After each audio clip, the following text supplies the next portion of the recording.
पाठशाला में मैं आपका हार्दिक स्वागत करती हूँ। प्रिय श्रोता, परमेश्वर का वचन जीवित, पवित्र एवं सामर्थी है। आशा है कि आज के वचन से आपको आत्मिक लाभ होगा। तो लीजिए प्रस्तुत है ये संदेश।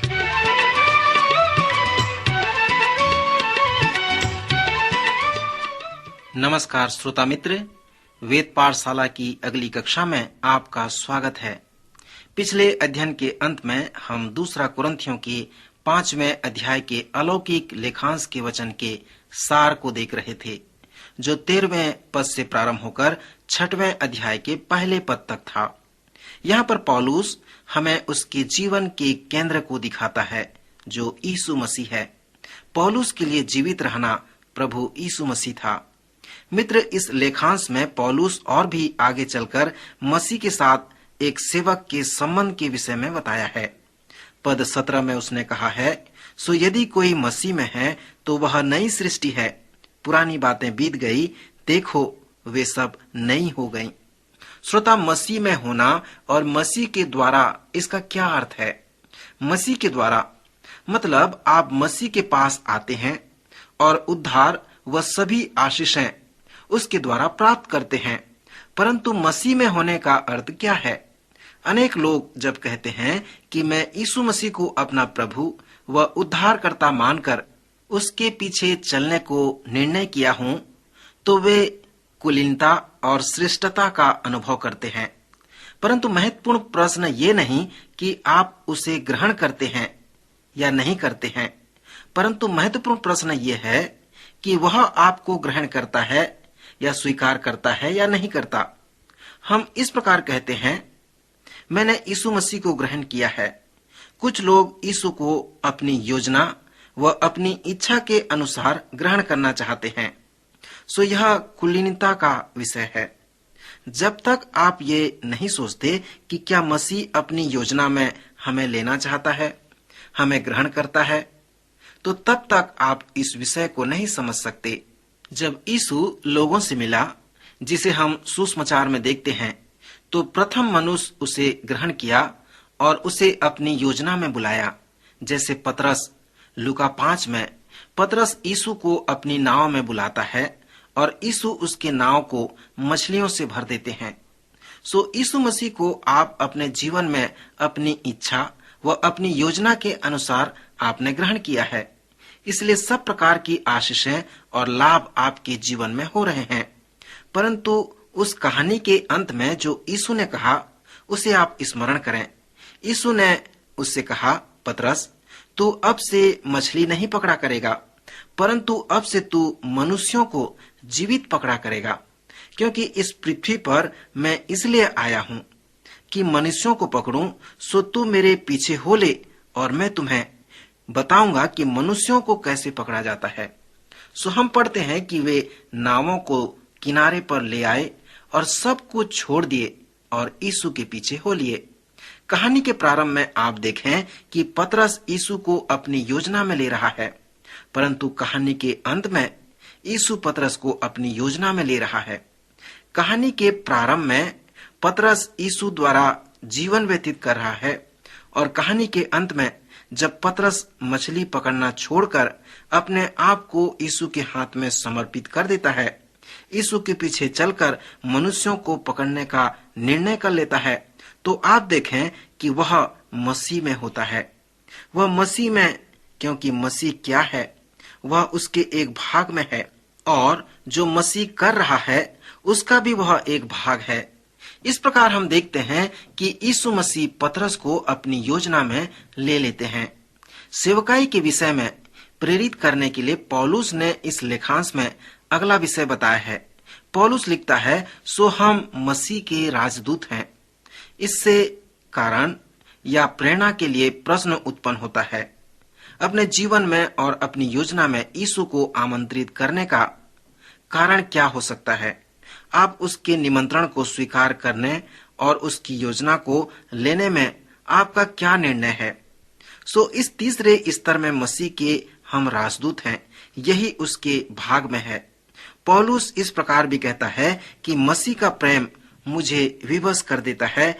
मैं इसे इस प्रकार से देखता हूँ यदि आपका मेल मिलाप हो गया है और जब एक बार यीशु आपका मेल मिलाप कर दिया है तो तुम अब अपने लिए न जियो परंतु उसके लिए जियो जिसने आपका मेल मिलाप परमेश्वर के साथ करा दिया। इस प्रकार जैसे पौलुस यीशु मसीह के पीछे हो लेता है तो वह कहता है, मेरा प्रयोजन यह है, मेरा कार्य यह है कि जो कुछ मैं करता हूँ वो सब मैं मसीह के लिए करता हूँ। इस वचन के सुंदर लेखांश में प्रेरित पौलुस यीशु मसीह के साथ विश्वासियों और सेवकों के संबंध के 3 स्तर के विषय में निर्णय किया है। हम उन 3 स्तरों को इस तरह से सारांश में ला सकते हैं, अर्थात मसीह के द्वारा, मसीह में और मसीह के लिए। जैसे हम 2 कुरिन्थियों को आगे देखते हैं तो सेवकाई के ये श्रेष्ठ ग्रंथ रत्न हैं, इतने जटिल हैं कि इनका रूपरेखा निकालना कठिन हो जाता है। फिर भी मैं पौलुस द्वारा बताए गए सेवा के विषय कुछ बातों का सार आपके सामने प्रस्तुत करना चाहूंगा। आप 2 कुरिन्थियों के प्रथम 6 अध्याय को अनेक बार पढ़ें, जिससे आप उन्हें समझ सकेंगे और जान सकेंगे। यदि आप अनेक बार इसे पढ़ेंगे तो आप देखने पाएंगे कि सेवक के पारदर्शिता के विषय में पौलुस ने बहुत कुछ कहा है। उसने जो कुछ भी कहा है आप उसे इस प्रकार से देखने पाएंगे। सर्वप्रथम इन सेवकों के पास उनकी देह में वो धन रखा हुआ है जो मसीह है। जब कोई व्यक्ति मेल मिलाप को प्राप्त करता है तब यीशु मसीह के द्वारा परमेश्वर के साथ उनका मेल मिलाप हो जाता है, तो मसीह को जानता है, वह मसीह की ओर ताकता है और मसीह को देखता है और बदल जाता है। सो जब ऐसा होता है तो वह मिट्टी के बर्तन में अर्थात अपनी देह में उस धन को जो मसीह है प्राप्त कर लेता है। पौलुस कहता है कि वह मिट्टी का एक छोटे बर्तन के जैसा है, एक साधारण बर्तन, परंतु इस साधारण बर्तन में मसीह का महान धन है। यह सेवकाई उसकी जगत को दिखाने वाली सेवकाई है, एक पारदर्शिता की तरह जो मसीह उसमें है। फिर पौलुस कहता है, यह धन हमारे पास मिट्टी के बर्तन में रखा है कि यह असीम सामर्थ हमारी ओर से नहीं वरन परमेश्वर ही की ओर से ठहरे। उसने कहा है कि परमेश्वर इस दबाव को अनुमति देता है। इस मिट्टी के बर्तन में उसने इस सुंदर लेखांश में बताया है कि सेवक के जीवन में संकट, क्लेश और परीक्षा किस प्रकार आते हैं। संसार इस मिट्टी के बर्तन को जिसमें महान धन रखा हुआ है उसे अन्य मिट्टी के बर्तन के जैसा देखता व सोचता है, परंतु परमेश्वर चाहता है कि संसार ये जान ले कि यह मिट्टी का बर्तन अलग प्रकार का बर्तन है, उसमें महान धन रखा हुआ है।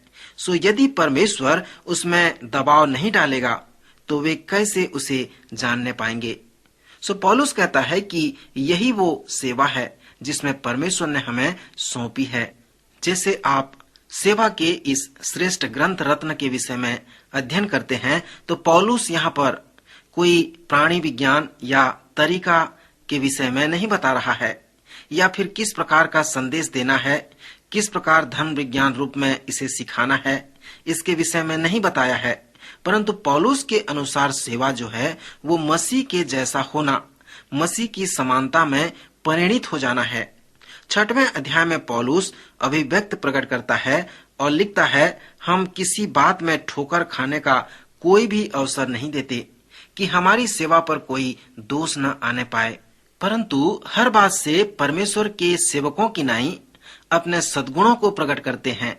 बड़े धैर्य से, क्लेशों से, दरिद्रता से, संकटों से, कूड़े खाने से, कैद होने से, हुल्लड़ों से, परिश्रम से, जागते रहने से, विश्वास करने से, पवित्रता से, ज्ञान से और धीरज से, कृपालुता से, पवित्र आत्मा से, सच्चे प्रेम से, सत्य के वचन से, परमेश्वर की सामर्थ से, धार्मिकता की हथियारों से जो दाहिने बाएं हैं, आदर और निरादर से भी, दुर्नाम और सुनाम से भी, यद्यपि भरमाने वालों के जैसे मालूम होते हैं तो भी सच्चे हैं, अनजानों के सदृश हैं तो भी हम प्रसिद्ध हैं, मरते हों के जैसे हैं और देखो जीवित हैं, मार खाने वालों के सदृश हैं परंतु प्राण से मारे नहीं जाते, शोक करने वालों के समान हैं परंतु सर्वदा आनंद करते हैं, कंगालों के ऐसे हैं परंतु बहुतों को धनवान बना देते हैं, ऐसे हैं जैसे हमारे पास कुछ नहीं तो भी सब कुछ रखते हैं। श्रोता मित्र, यही है वो सभी बातें जिसे पौलुस 6वें अध्याय में बताया है। सर्वप्रथम परमेश्वर जिसे अनुमति देता है उसे मैं आंधी कहता हूँ। परमेश्वर इस छोटी मिट्टी के बर्तन में ये अनुमति देता है कि वह आंधियों में होकर चले, और वो आंधी क्लेश, संकट, कैद होने, कोड़े खाने और अनेक प्रकार की बातें हैं। पौलुस यहाँ पर अपने व्यक्तिगत अनुभव का वर्णन करता है। सभी दबाव जो पौलुस पर आए वो बाहर से आए, फिर भी पौलुस इस प्रकार कहकर उसका प्रत्युत्तर देता है कि पवित्रता से, ज्ञान से, धीरज से, कृपालुता से मैं इसका प्रत्युत्तर देता हूँ। अब यहाँ पर प्रश्न उत्पन्न होता है कि आप इनके द्वारा संसार को किस प्रकार से प्रत्युत्तर देते हैं। फिर पौलुस उसके साधन को बताया है कि यह वो आत्मिक साधन है जो सेवक के लिए यह संभव कर देता है कि उसके द्वारा वह प्रत्युत्तर दे सके। और वो आत्मिक साधन है पवित्र आत्मा से, सच्चे प्रेम से, सत्य के वचन से, परमेश्वर की सामर्थ्य से, धार्मिकता के हथियारों से जो दाहिने बाएं हैं। मित्र, आप देखें कि यही वो विषय है जिसे पौलुस कहता है कि मैं एक छोटे मिट्टी का बर्तन हूँ। प्रत्येक सेवक एक मिट्टी के बर्तन के जैसा है, परंतु हमारे कुछ मिट्टी के बर्तन चटके हुए, टूटे हुए हैं। मित्र, परमेश्वर चाहता है कि संपूर्ण जगत जाने कि आप एक मिट्टी के छोटे बर्तन हैं। इसलिए वह उन दबावों को आपके विरोध में आने देता है, परंतु वह आपको उसका प्रत्युत्तर देने के लिए एक साधन भी देता है ताकि वो परिणाम बिल्कुल सत्य हो सके जो सेवा के लिए उपयुक्त है। पौलुस इस महान सेवा के विषय में बताता है कि परमेश्वर चाहता है कि वह सभी विश्वासियों को वो सेवा प्रदान करे। परमेश्वर ने हमें ये साधन दिया है कि हम उनका प्रत्युत्तर दें। जब हम आत्मिक साधनों का उपयोग करते हैं तो वही सेवा है। अंत में पौलुस कहता है कि सेवा ये नहीं है कि परमेश्वर के वचन को चतुराई से लोगों को कह सुनाना, परंतु वास्तविक सेवकाई यह है कि मसीह के वचन में बने रहना, ताकि लोग जो आपके जीवन को देखते हैं, आपके भले कार्यों को देखकर तुम्हारे पिता की जो स्वर्ग में है बड़ाई करें। पौलुस बार बार कहता है कि यही है वो सेवा जो हमें सौंपी गई है।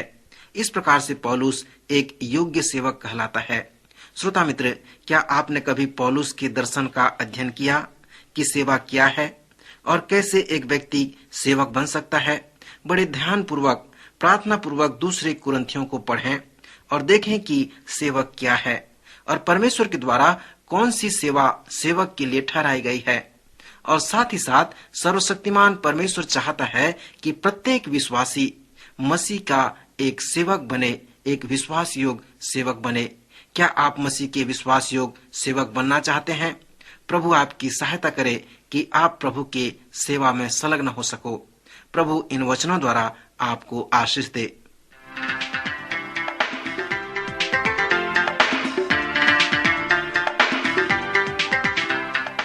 अभी आप सुन रहे थे कार्यक्रम वेद पाठशाला।